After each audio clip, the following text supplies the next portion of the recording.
నర్సన్నపేట మండలం కిల్లాం గ్రామంలో మన రాష్ట్రంలో సంభవించే ఏదైతే విజయవాడ పట్టణాన్ని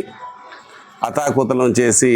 వరద బాధితులు ఉన్నారో వాళ్ళకి సహాయార్థం 50,000 రూపాయలు స్వచ్ఛందంగా ముందుకొచ్చి ఆ గ్రామ సర్పంచి మిగతా గ్రామ పెద్దలు యువత ముందుకొచ్చి విరాళాలను సేకరించి ఈవేళ ముఖ్యమంత్రి సహాయ నిధికి 50,000 రూపాయలు జమ చేసే సందర్భంగా వాళ్ళని స్ఫూర్తిగా తీసుకోమని అన్ని గ్రామాలకి అందరి ప్రజలకి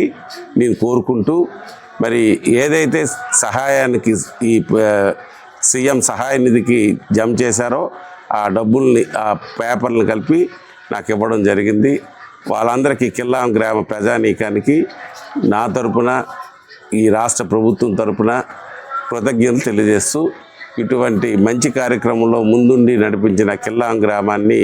ఒక ఆదర్శంగా తీసుకోమని ప్రజానీకాన్ని కోరుకుంటున్నాను.